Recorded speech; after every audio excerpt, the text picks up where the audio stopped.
Good morning, good afternoon, and good evening. I hope that everybody has had a great time so far. So we're hot into the day two. Many sessions already being delivered, a couple of more to go. But this one, it's me and Dan. Hi, my name is Gregor, and I'm the Senior Director of the Cloud PLM, and co-hosting with me is Dan. Dan, do you want to introduce yourself? Yes, thanks, Gregor. My name is Dan DeBacker. I am the Wired PLM Director here at Extreme, which includes our switching, routing, and automation solutions. And both Gregor and I are very excited to talk about enabling the effortless experience with universal hardware. So with that, Gregor, let's get right into the presentation. Yes, sir. The first slide is always boring, but we have to do it, right? A big portion of the presentation is on the roadmap. We will not dwell on this slide, so there it is. We've done it. Legal check. But let's go to the meat of the things then. Now, the effortless experience in terms of the title of the presentation is somewhat unique and serious. We will discuss roadmap here, but the biggest emphasis on the roadmap as will be presented is the experience. And it all starts with the user experience as a center of that overall effort. Then, how about you start just running through a couple of points that will be a point of discussion in this presentation so we kind of get it hot. Yeah, absolutely, Gregor. The universal experience, as you can see, encompasses many different things. We'll talk a lot today about universal hardware, what we're able to do there to make life easier. And we'll also talk about licensing, something that is always difficult, but we're really making it a lot easier. And then there's the Skew structure. So Gregor, how does the Skew structure fit into universal? Oh my, Dan, it's something else, right? If you think about if somebody would just print all of the SKUs that a normal and conventional networking company has, you probably get a thick encyclopedia, which is funny at one point, but really becomes a nuisance when you go into ordering, trying to fit what fits to what. And to be truthful, it's unnecessary, right? A lot of things in terms of I would just like to acquire, purchase a service or a product. It should be simple. It should be effortless. Yes, that's for sure. So as we go through the presentation, we'll talk about warranty and maintenance. We'll talk about management and orchestration. We'll talk about unified branding. But as you can see, all of these things fit into the universal experience. And the big part of the universal experience then, and it's where we're born. We do have the hardware, and there's something special that we're preparing in terms of the hardware. So let's spend a minute of what's just around the corner. Sure, let's talk about the universal hardware. So from a switching perspective, we'll now have a piece of hardware that is able to run multiple OSs. So we can change the persona of the switch. Single hardware SKU, I can run XOS, I'll be able to run VOS, I'll be able to run SLX OS. One hardware SKU, one license across all of it, a single warranty across all the SKUs. I mean, really bringing all of this into a much more simplified manner. We'll be able to do cloud management and really the automated licensing activation, all cool stuff. And Gregor, we're doing the same thing for the wireless APs, right? Absolutely, it's hard to be universal if it's only a part applied to the portion of the portfolio. The same look and feel, the same way of ordering, the same way of managing, the same way, period, applies to both the wired and the wireless. And it all compresses down to managing the way that we purchase, acquire, assign the licensing, and everything simple, the same. But then we all like PowerPoints, right? They're always great in delivering the message. But in terms of the universal experience, how about we jump into the experience itself and demoing what that will look like for somebody engaging with both universal hardware, albeit being the switching, or the cloud access points. Yeah, that sounds great. Go Because to the as you demo. said, seeing is believing. So what we see here is the presentation of the look and feel of the XIQ, and we will not dwell too much on the Extreme CloudIQ as an interface. That's really not the point. The point is making sure that we provide the unique experience. And one of the experience is not really tied just to the operating inside the management platform, but it's imagining, look, I have these a couple of sites, I have these devices, but I'm acquiring new ones. So if I wanted to purchase something net new, I would need to build in my PO. I would get the information about the assets acquired. I would try to onboarding. I would deal with all of the serial numbers. I would deal with licensing. There's a lot of I will deal. But one of the things, because it is all connected, the cloud allows us to connect to the business system. It allows us to be aware. And the application will also be aware as soon as a buyer has made a hardware purchase, we know what it is. There's no need to communicate that back and forward. So in this particular place, we see there's a bunch of hardware being acquired, from the AP7532 access points to the aforementioned universal hardware in the wireless AP410s. And there's a couple of wired devices there as well, Ben. Yeah, absolutely. And as we mentioned before, with universal hardware, we're actually able to select the OS we want to run on the switch. And so you may be thinking, well, why would I ever want to change the OS on a piece of hardware?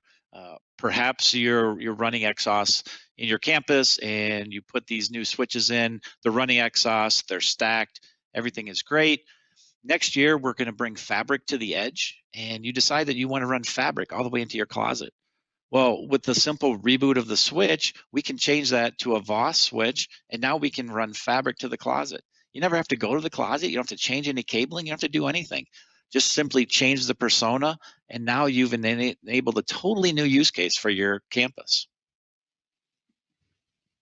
Absolutely, Ben. And if you think about it, the thing that I like the most is I don't have to overthink what I need at a point of making the decision that I need a hardware.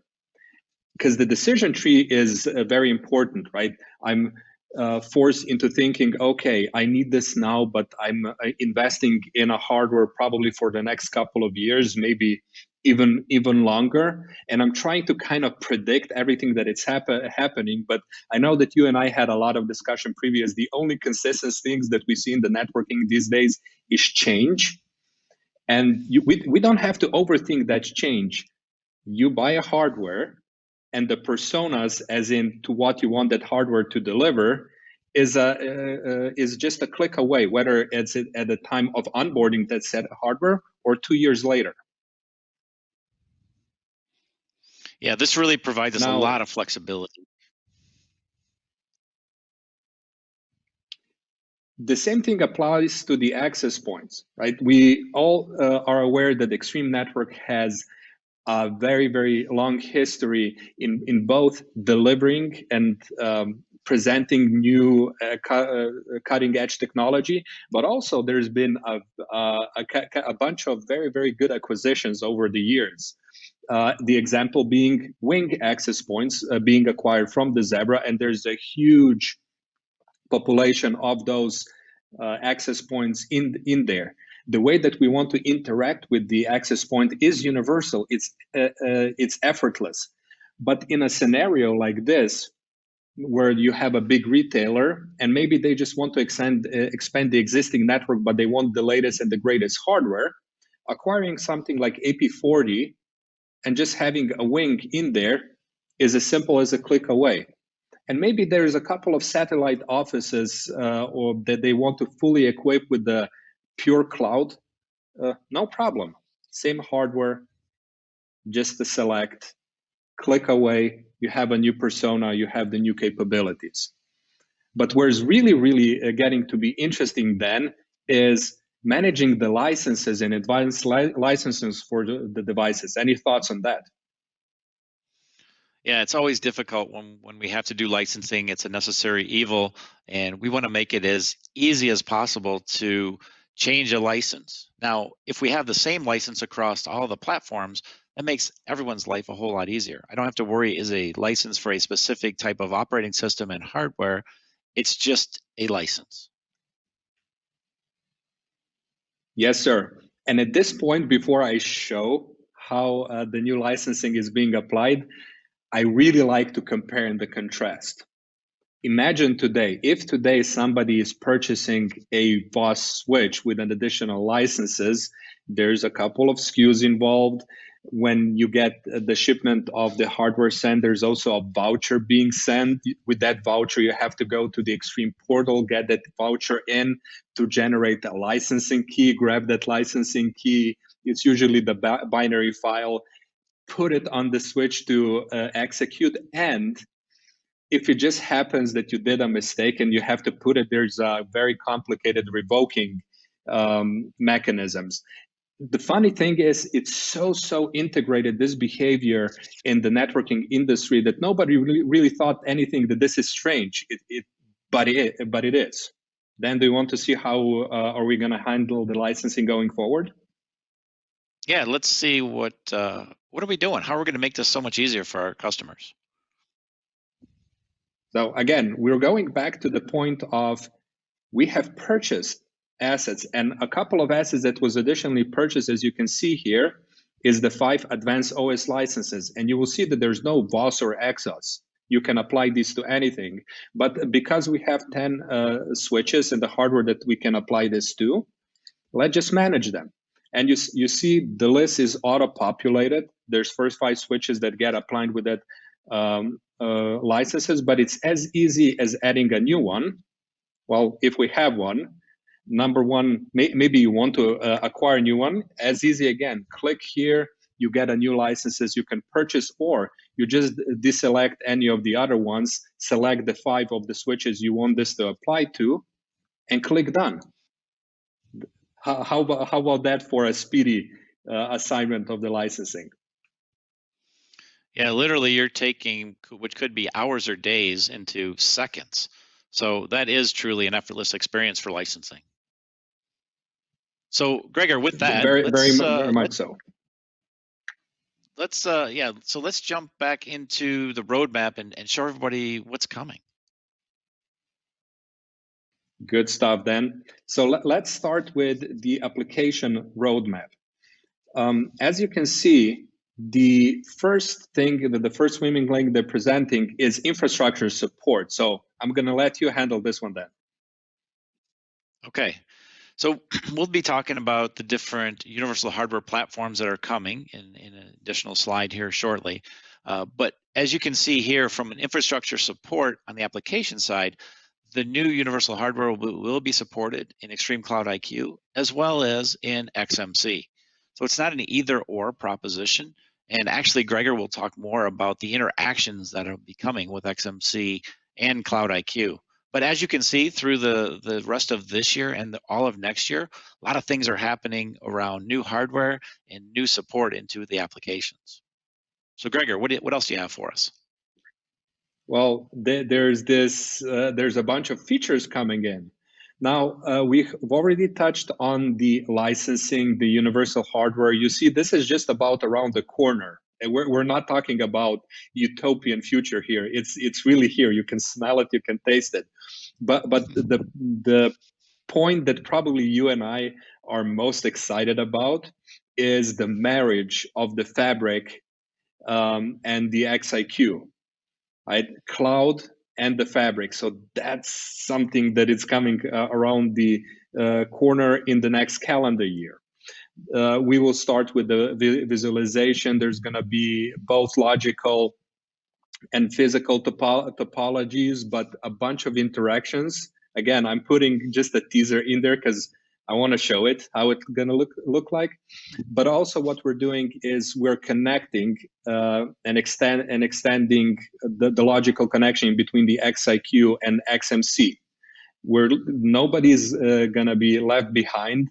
We're taking all of the strengths of all of the platforms and we're going into providing that unique experience. And then following suit, these last two, the second half of 2021, really makes it as a disservice, but there was no room to apply it. But there is a bunch of machine learning and AI-based features applied across all of the portfolios, not just the Wi-Fi part. So I'm pretty excited on that. And then, of course, we have several of applications. Now, applications that I said before, some were created in Extreme, some were acquired, but all of them, without exceptions, are top of the line applications in terms of intellectual property. Well, it's not effortless if it's not combined together.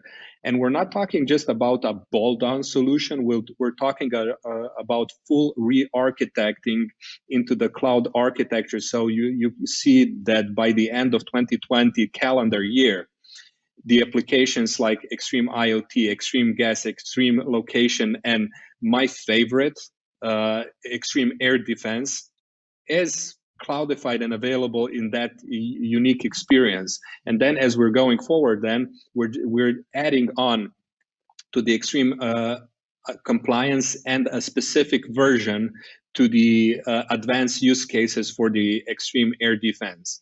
And on the later part of the 2021, there's going to be really marriage of the XMC and the XIQ in terms of making all of those services being into microservices. So in translation, what you've used to be experiencing on the XMC, you will be able to experience on the XIQ.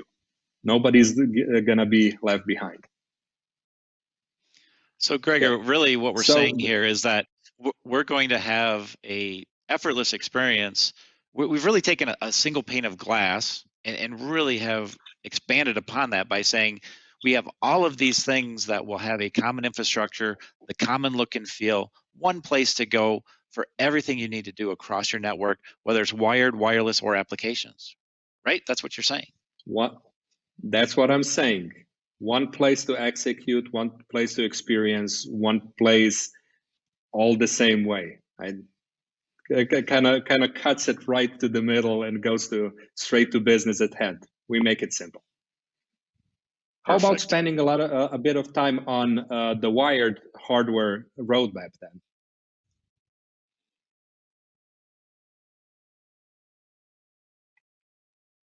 then? I've changed the slides. Apologize for this. It's wireless portfolio first, so I guess that's me. There's a bunch of the access points and the wireless, the series of wireless access point being presented, and we never really were shy in presenting new hardware then. So it's again a series of access points that it's going to be presented as universal. Not only AP42C, which is going to be the first one still at the back end of the Q4, but just at the beginning of the new year, we have the entire portfolio of Wi-Fi 6 access points being this universal. Again, if you want to have a choice, well, pick any of the Wi-Fi 6 access point. You can choose Wing.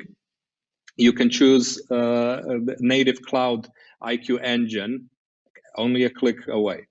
And then following shortly after, it's going to be a new and exciting product. It's going to be Wi-Fi 6 based wall plate.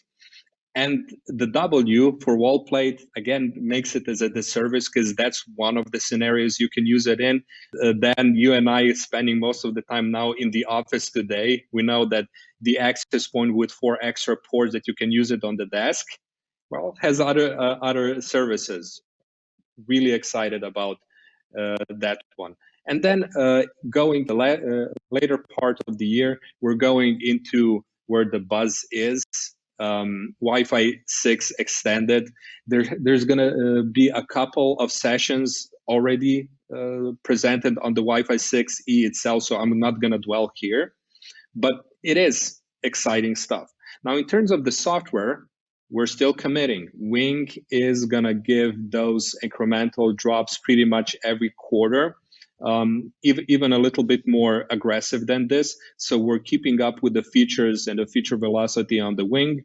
While again, IQ Engine has this continuous delivery method that it's accustomed to the cloud.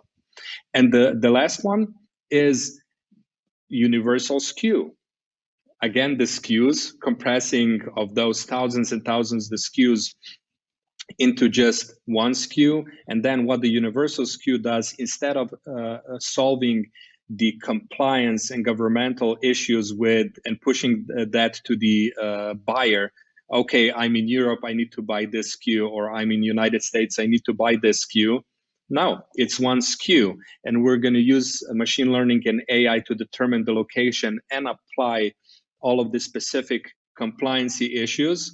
And all of this has already been approved. The team has worked almost a year into getting this done to all of the FCC and all of the governmental agencies. So it's a big win for us.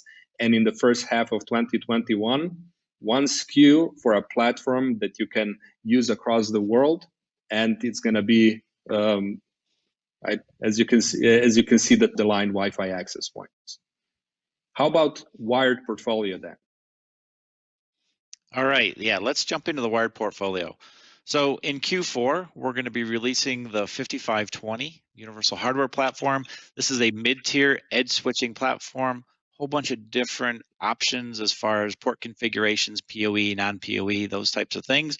And as you can see, it will run both XOS and VOS. Now, we move into 2021, and we'll jump to Q2, where we release the 5420. This is an entry tier edge switching portfolio, again, running XOS and VOS. Again, a whole bunch of different form factors and types of switches that will be available within that portfolio family. We'll jump to Q3 of 2021. And in Q3, we now move into the core aggregation and DC switching portion of the portfolio. So the 8720, 8520, high density 100 gig switches, high density 25 gig switches. These can sit in the aggregation layer of the campus. These could sit in a spine leaf topology within a data center. These will now come out with SLXOS and VOS. And then in a later on release, we'll actually add XOS into those. And in Q4, we will bring out the 5320.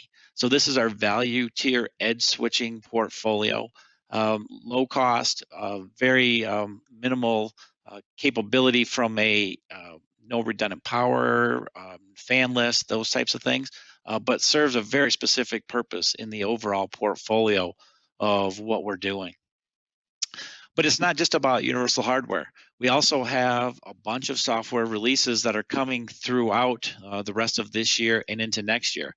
And as you can see, as it builds out, what you'll see is that every quarter we will have a software release for every portfolio. So in Q1 of 2021, you can see there pretty much all software releases for XOS, VOS, SLXOS.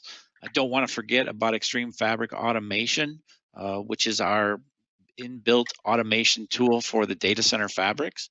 So as we move into each of the quarters, we'll have software releases that are absolutely packed with features, making sure that we're providing the solutions. I mentioned earlier about the capability of bringing fabric to the edge.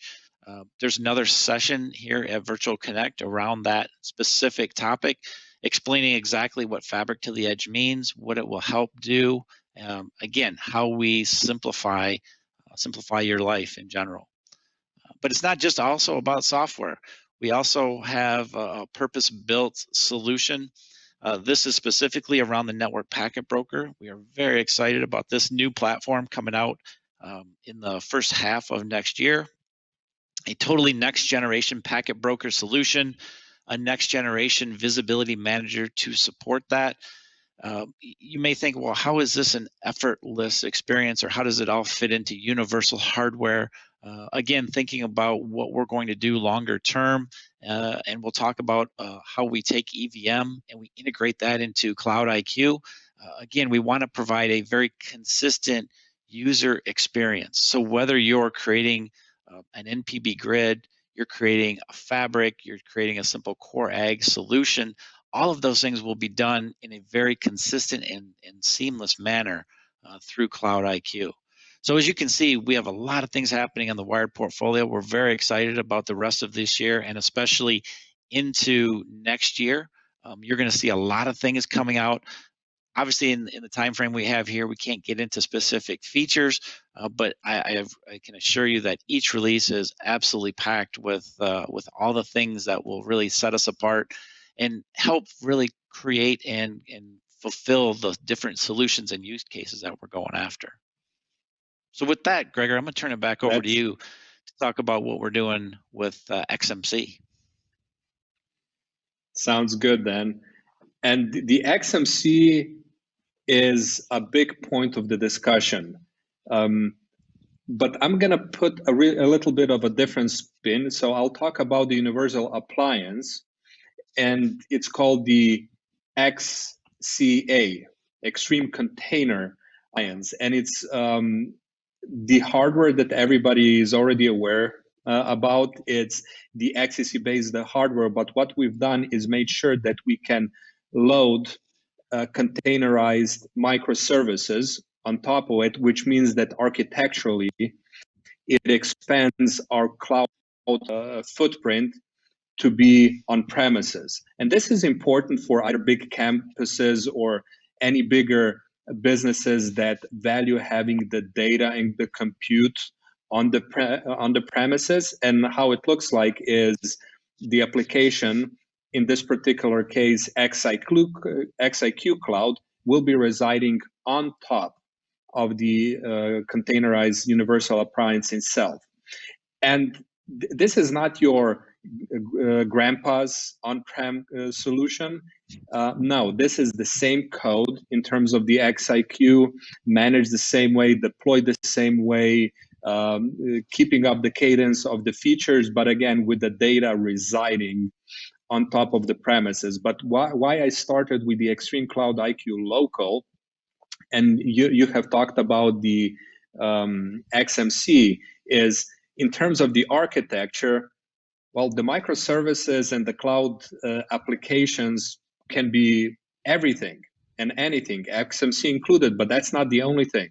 So Dan, do you want to spend a minute explaining the right-hand side of this slide?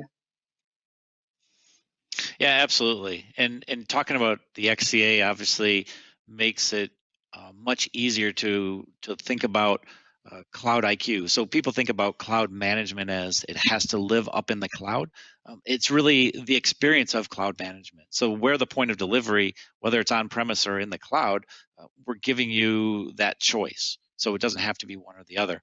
But as you can see on the right-hand side of the slide here, we take the XCA, we take applications like XMC, Extreme Fabric Automation, Extreme Visibility Manager. All of these applications now can reside either in XCA or directly into the cloud. But the important piece here is the integration into the cloud. So if you want to run those applications locally and use them as you do today, you absolutely can do that. But what we're doing is we're going to create that seamless front end for all of these applications so that you can go into XIQ and now you can run all these applications however you want to from one single point of entry, and that would be into CloudIQ. So as you can see here, we're really providing a lot of capabilities, and all of this, as we talked about in the roadmap, all of this is reality starting now and through the end of next year. So Gregor, as you mentioned, we are like right around the corner from all of this very exciting capabilities. Absolutely. And I always giggle when I hear about the cloud. I remember there was a person shouting when I gave a presentation, "Cloud is just another man's computer." And the truth is often was, right? You put a monolithic server service on a server and have it on public IP, voila, you have cloud. But that's not what cloud is. Continuous development, continuous elasticity, data retention. And as you said, the location is irrelevant. We are providing the infrastructure that it can be cloud-based or on-premises based, but the end result is that experience, including that purchase experience, the connection with the business system is applied, the experience will be the same. With that being said then, we do have something special that we would like to showcase. Right? We have already kind of put in a little bit of sneak peek in terms of mentioning, right? It is the fabric and the cloud, but at the end of the day, it is the experience that matters. How about you and I take this lovely audience to a trip to what looks like of the marriage of the fabric and the cloud? Yeah, that'll Let's be go for a great. demo. I think once we are able to bring these two things together, it really takes the effortless experience to a whole nother level. So Gregor, what do you got to show us? Now, we've kind of seen this already. I know that people may have seen the particular picture, or maybe even a demo of, well, it looks like kind of this, but I've hid portions of it deliberately just for this Connect experience. But what you're looking at is a physical topology of the already established fabric network in the cloud. So we can see you have a bunch of devices in the Fabric Connect across data center, core, campus, and a couple of branches. We have a couple of fabric attached devices as well. But one of the most important things that we would like to apply is when you're marrying the benefits of the fabric, which provides the network insurance, right? It's that always on network, is making sure that it's simple but resilience, but then also provide the cloud benefits. And a lot of people say, well, what is cloud giving me in terms of the fabric? Sure, I can log in from one interface and maybe I get a little bit of color, but what is really that cloud gives it to me? And the answer is then, well, it's data retention and compute. We have announced the unlimited data retention a couple of months ago, and well, there was a lot of questions about data retention. Maybe then you've received a couple of them, right? That's cool, but what are we going to do with it? Sounds familiar? Yeah, exactly. So we announced unlimited data. We'll retain data for an unlimited amount of time. So the hard part was to figure out, what do I do with that data? Why do I care that you're able to retain data for an extended period of time? So can you show me in this demo where the extended time frame and having all this data comes into play, and how it's going to help our customers in the future? I'll be happy to. We always, when we're dealing with networks and running with networks, we're so used to living in the now, right? So this is happening now, this is happening with my network, and it makes sense, right? We are living in the now. But when you go back in terms of applying machine learning, learning, trying to maybe even go into the future and predict something, data is a paramount entity that you have to have. And if I explain just the interface a little bit, right, we do have our topology on the center of the screen, but here on the top of the screen, we see the timeline. And the timeline graph in this particular case presents network usage, but it can present a couple of other things like network health, etc. And then we have these dots here representing certain aspect and something has happened. And my eyes always gravitate to a bulk of dots. And let's just see something. If I select this area here and just kind of pull in the timeline, I get the option of replaying the events. Now, remember, we are retaining every single data, including events, alarms, changes of the topology, anything, and we can replay it back. So let's see how that looks like. Starting July 22nd as an example, we have onboarded, a new device was provisioned. That's great. Then we have the second event. Hey, there's a new branch being provisioned. Well, I guess that's good news. We're growing. That's always good. And there's a yellow one. Yellow one is a little bit iffy, right? So that's an anomaly. It's kind of like going through the intersection in the yellow, right? It usually works, and oftentimes there's not bad reaction afterwards. But you wanna make sure that it's not repeating or leading to something worse. So let's see what has happened. Anomalies have been detected on the CA 10, and the health score was lowered by more than 10 points. So obviously now this is good, but if I go in and take a look at information, this is where the machine learning and AI comes into play in terms of causality analysis to show and ascertain at that point what could have contributed for that score to drop. Is this something that we can predict? Is this something that we can avoid? Is this something that is systemic to what the network is, and we can prevent it by maybe adding capacity or anything of that nature? But where it really shines is as we are learning through these events, right? Remember, this is not a set period of time, right? We see new things happening. There's a red event, CS7 lost the uplink. There was 24 attached access points, and it did skim a little bit quicker, but I know the effect. The effect was that 107 clients were disconnected. We can go in and learn exactly what has happened to avoid it in the future. Because here's the trick then. Machine learning and AI is very much in here. It's been around the industry for a while. We see the fantastic photos that we're doing with our new iPhones, right? There's AI and ML powered right there directly into the chip. We're seeing the incarnations of the first ML and AI also in the networking. But in the end of the day, your result and the solution you're providing are always limited based on the data that you have as an example.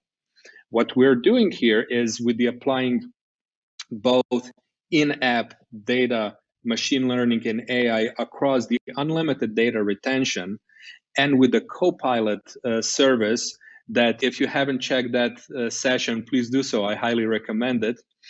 We are allowing the machine to relearn on the mistakes again and again and again. Even something that we couldn't find the causality maybe a month ago, if we learn something new, net factor, we can revisit and trying to figure out what has happened. And the way that I like to talk about this then is I like the crime shows, and I'm fascinated by just the advancements of the technology. And I was always fascinated when you heard the stories about wrongfully accused people 30 years ago. And then with the new technology, revisiting their DNAs and whatever, they're proving their innocence. Well, we can do the same thing with going back in time. Something has broken. Maybe at that point of time, we don't know what explicitly happened, but as we learn more, we can go back and figure out. And the beautiful thing, once we figure it out, we can predict it in the future. There was a dump of information, right, Dan? Oh, so Gregor, I mean, really, what if I boil all of this down, and the fact that everybody in the industry is talking about ML and AI and all the cool things that you can do, but a lot of this, and especially around the ability to predict, is based on the sample size and the amount of data that you can process through an ML engine and apply AI to. So if others are trying to do ML and AI and they don't have the data behind it to parse, then really the amount of and valid information is not going to be there. So given the fact that we retain all of this data, the bigger the sample size, the better our predictability will be in the future. So this is a huge advantage that Extreme has over everyone else in the industry, right? Absolutely, Dan. And just a closing thoughts, because I want to close it here on the high end. Machine learning without a data retention will always be confined by the tribal knowledge, right? You have the people in the GTech experience, they know about Wi-Fi issues. They can build ML models based on the tribal knowledge, the same on the wired. But you will never expand to the unknown. You will never send that eureka, well, I actually didn't know that if you triple click this, something else happened, because the human mind and the human experience is also limited.